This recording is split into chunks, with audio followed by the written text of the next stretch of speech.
Welcome into Training Ground Dispatch here on the SDH Network. I'm Madison Cruz. Joined with me is one of the voices of Atlanta United in Jason Longshore, as we're here to get you ready for Atlanta United versus Charlotte FC on Saturday at 2 p.m., where the Five Stripes go on the road for the first time this season to face their Southeastern rivals. It's always a big game. Atlanta's had success at Bank of America Stadium. There's going to be a lot of 17s who make the trip up I-85, so this will be a fun one on Saturday afternoon. We had the chance to catch up with a lot of the familiar faces for Atlanta United this week. We caught up with Stian Gregersen, Derrick Williams, and head coach Ronny Deila ahead of the match, and here's what they had to say. Looking back at the first goal from Montreal and that run of play, what kind of broke down in that moment in your mind? When we conceded, or we conceded? Yeah, we try to put them in a high pressure, and we do what can I say? They played very well up to the striker and down and through. So that's why I'm talking about we have to stay more compact there to put the striker into a sandwich. Me too. I should mark him better and stay. What can I say? Win the duel there also. Where do you find as a center back in the system with the attackers are going to press, they're going to counter press, and they're going to be very aggressive? Where do you find the balance or maybe the comfort level in being so high up the field? How do you set that? It depends on the moments of games. A positive is you got Stian, who's probably one of the fastest defenders in the league. So it's always nice to know you have that beside you as a little weapon. But no, there's times where the attackers might be attacking so much they're tired. So sometimes you have to sit in a mid block or a low block and just let them get their breath back. But we do want to be that high pressing team like we were in the first half, and it's just being confident in your defending abilities. I'm more than confident of being 1v1. It's just about not being too tight too early. If you're too tight too early, they spin you. Give yourself enough reading time, and yeah, that's what the manager expects from us. So that's what we're trying to do. How important is it to you to get a little more width in the attack this time around?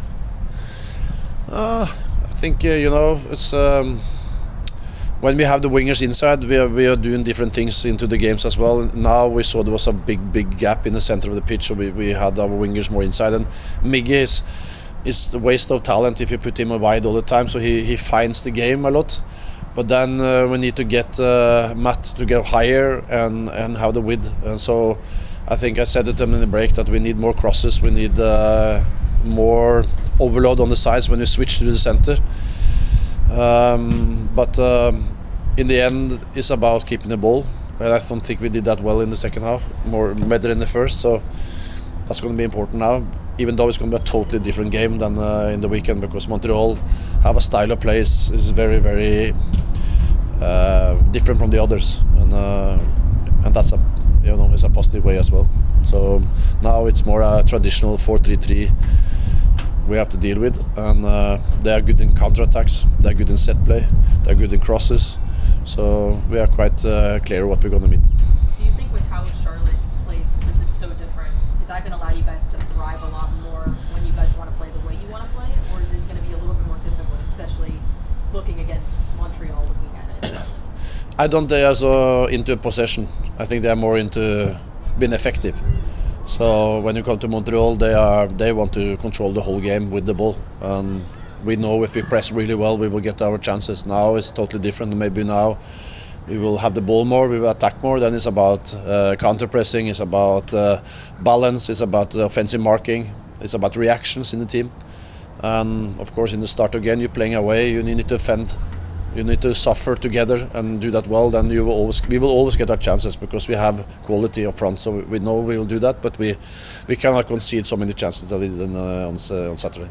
All right, Jason, getting ready. What are some of your thoughts and what you saw from what we've seen at training on Tuesday and Thursday? I think this is a team that is happy with getting a win in week one, but not happy with the overall level of performance. Yeah. And look, we heard that after the game on Saturday. That's a good thing. This is a team with big ambitions, and they know that they have to be better and better each week to get there. I noticed it on Tuesday. I thought Ronny Deila was very strong and very hard on the team, wanting things to be done a certain way, was very commanding with the way that he ran training. We didn't get to see training yesterday. Today was kind of a lighter session, but I think you're seeing his imprint on this team start to become very clear. Derrick Williams talked about it. Ronny Deila will yell at every player, whether we're talking about a homegrown, whether we're talking about Miguel Almiron or Latte Lat. He's going to hold everyone to a very high standard, and that's a really good thing to see. I think it builds a camaraderie within the group. This is a team that wants to be better organized defensively. I think that's the number one takeaway that I have from what we saw and what we heard. They need to be better. They need to be a little more organized and structured on the defensive side. Not quite as much running seemed to be a little bit of a recurring theme. We'll see, again, a rivalry game in front of another big crowd. We'll see if players can kind of find that balancing act between being jacked up by the crowd, but also not running themselves into the ground. Especially with how different the crowd is. At home against the Bens, you're in your home fans, everyone's chanting for you guys. You're going up against Charlotte FC and a rival here in MLS. It's going to be a bit of different cheers from the crowd, but you know what? Some players feed off of that energy, and we heard, especially from last season, from a lot of the players going on the road, that's something that a lot of them fuel themselves with, is the energy of the road crowd. Yeah, you're feeding off of it differently. I think that might be a good thing in this case. You go back and you look at the running stats from Sleesh, from Click, from other players. They ran a ton at home, and that's been a recurring theme over the years at Mercedes-Benz Stadium. When that crowd's roaring, guys run maybe more than they should at times. So this one's going to be different. You will get a buzz out of the crowd, but it's not the same. Maybe that keeps the team a little more refined, a little more structured, and maybe a little more balanced. And that's going to be the key against a really good Charlotte team.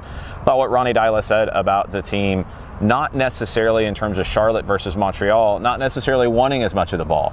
Charlotte had very low possession percentage in Seattle in week 1. They'll be at home. I think there'll be more of an expectation for them to do things, but they're not going to dominate the ball. So Atlanta will have more of the ball. What they do with it will be very, very interesting. And they've got to pull Charlotte apart. This is a Charlotte team that gave up more crosses than anybody in week 1. Atlanta was 28th in terms of giving up crosses. So how the width of the match gets managed is going to be a really interesting side on both sides of the ball, offensively and defensively.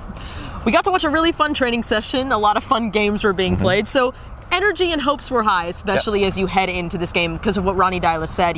They've been training really, really hard this week. Wanted a day where they can just take it easy, take a breath, and have a bit more of a rest day, especially as they travel to Charlotte tomorrow. That's a great manager in terms of understanding where the group is and pushing hard, but then you've got to pull back at times to get the guys ready for the match on the weekend. So this should be a pretty refreshed group by the time you get to Saturday. I think Tuesday was a pretty intense session. We saw that one firsthand. Wednesday, I'm assuming, was pretty intense. The last 2 days, a little lighter to get them ready and in the right mindset for Charlotte. All right, Jason, I'm going to let you plug it this time. Where can fans watch? Where can they listen on Saturday as they get ready for Atlanta United versus Charlotte? Well, you can watch on Apple TV, MLS Season Pass, as always. You can also watch on Fox 5 here locally. Pre-game coverage for us on 92.9 The Game and the Odyssey app will start at 1 o'clock. Kickoff is going to be in the 2 o'clock hour, I think, after 2:15.